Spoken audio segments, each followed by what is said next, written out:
दोस्तों, क्या आपने कभी सोचा है कि जब कोई व्यक्ति मरता है तो उसके साथ क्या होता है? मरने के बाद आत्मा कहाँ जाती है और शरीर में क्या परिवर्तन आते हैं और क्यों 13वें दिन 13वीं मनाई जाती है? यदि आप इन सवालों के जवाब जानना चाहते हैं तो आज हम आपको बताएंगे।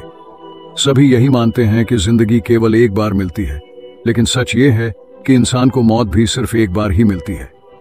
मरने के बाद इंसान को दोबारा कभी जीवन वापस नहीं मिलता।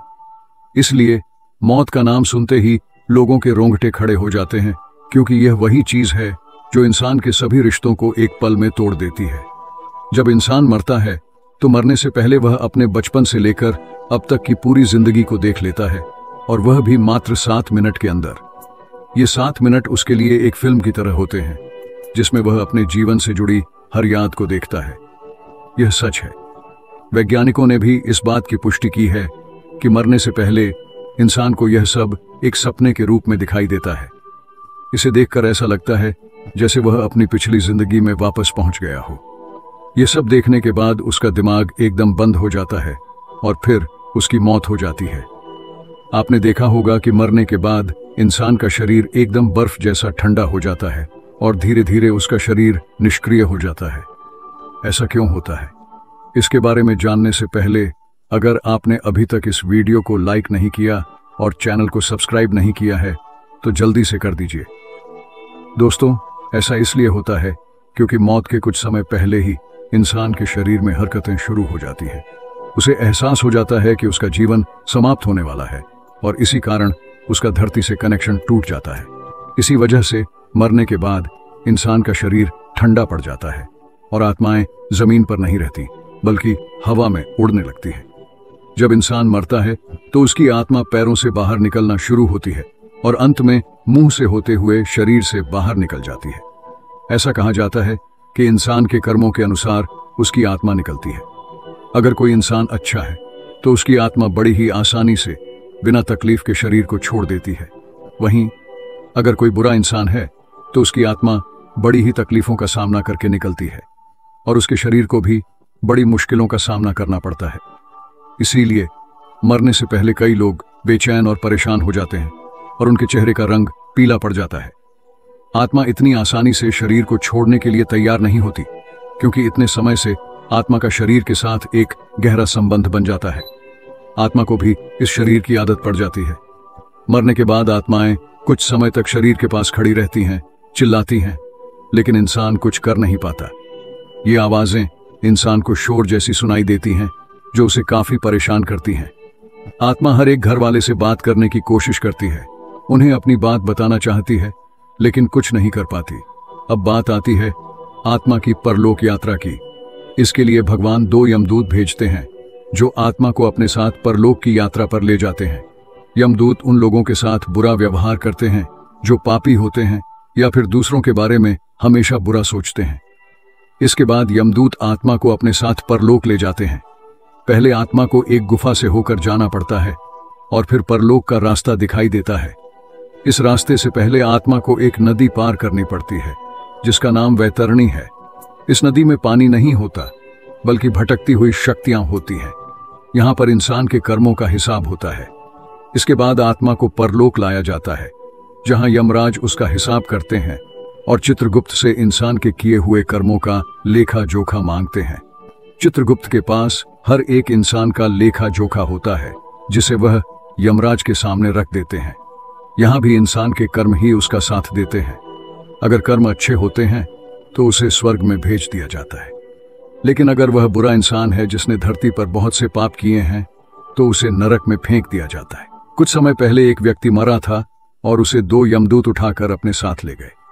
उस व्यक्ति ने बताया कि जब उसकी आत्मा को खींचा गया तो ऐसा लगा जैसे मुलायम कपड़ों को कांटों पर से खींचा गया हो। उसे बहुत तकलीफ हो रही थी।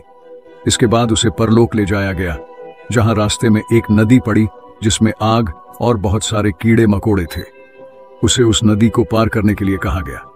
अगर वह उसे पार नहीं करता तो यमदूत उसे मारने लगते। बड़ी मुश्किल से उसने उस नदी को पार किया और फिर वह परलोक पहुंचा। वहां एक बहुत बड़ा दरवाजा था। यमदूत बाहर रुक गए और उसे अंदर भेज दिया गया। सामने यमराज बैठे थे। उनकी आवाज इतनी खतरनाक थी कि उसके होश उड़ गए।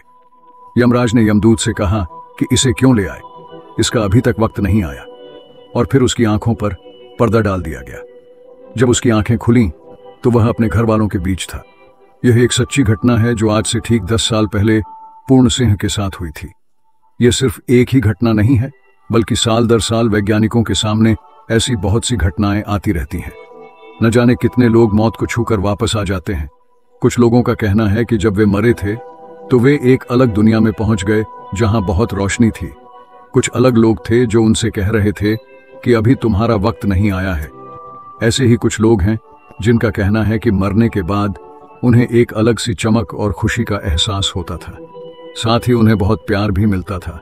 क्या आपने कभी सोचा है कि मरने के बाद इंसान के शरीर को अकेला क्यों नहीं छोड़ा जाता? इस रहस्य के बारे में जानने से पहले अगर आपने अभी तक इस वीडियो को लाइक नहीं किया और चैनल को सब्सक्राइब नहीं किया है तो जल्दी से कर दीजिए। गरुड़ पुराण के अनुसार ऐसा माना जाता है कि अगर मृत शरीर को अकेला छोड़ा जाता है तो उस पर दूसरी बाहरी शक्तियों का नकारात्मक ऊर्जाओं का वास हो जाता है, यानी भूत प्रेत उस आत्मा पर कब्जा कर लेते हैं और पूरी तरह से आत्मा उनके वश में हो जाती है। इसी कारण रात के समय में शव को अकेला नहीं छोड़ा जाता और न ही दिन के समय में। अब बात करते हैं कि 13वीं तक पिंडदान क्यों नहीं किया जाता और इससे आत्मा को क्या फायदा होता है। ऐसा कहा जाता है कि जब यमदूत आत्मा को दोबारा उसके घर वालों के पास छोड़ जाते हैं तो आत्मा बहुत ज्यादा कमजोर हो जाती है, क्योंकि वह बहुत कुछ सहकर आई होती है और उसके अंदर इतना दम और ताकत नहीं रहती कि वह दोबारा परलोक जा सके। इसी कारण गरुड़ पुराण के अनुसार 10 दिन तक जो आत्मा के लिए पिंडदान किया जाता है उससे अलग अलग शरीर के पार्ट्स की रचना होती है, और ऐसे ही 13 दिन तक पिंडदान करने से उसकी आत्मा यमलोक जाने के लिए योग्य हो जाती है, अपने घर वालों के बीच ही मौजूद रहती है, क्योंकि उसके पास वहां जाने की ताकत नहीं होती। और ऐसे ही आत्मा मृत्युलोक से यमलोक के लिए जाती है तो उसे 1 साल का समय लगता है, और इतने लंबे सफर के लिए 13 दिनों तक जो भी पिंडदान या क्रियाकर्म किया जाते हैं वह उसके भोजन जैसा होता है, जिसके दम पर वह यमलोक का रास्ता पार कर सकती है। इसीलिए पिंडदान करना बहुत जरूरी होता है। अब आप सोच रहे होंगे कि ये बातें हमें कैसे पता चली। सुनने में भले ही यह एक परियों की कहानी जैसी लग रही है, लेकिन यह सब सच है, क्योंकि मरने के बाद का खुलासा खुद गरुड़ पुराण में किया गया है, जो कि एकदम सच है। वैसे दोस्तों, क्या आप जानते थे मौत के बाद क्या होता है और इस पर आपका क्या कहना है? कमेंट सेक्शन में जरूर बताएं। चैनल को सब्सक्राइब जरूर करें। धन्यवाद।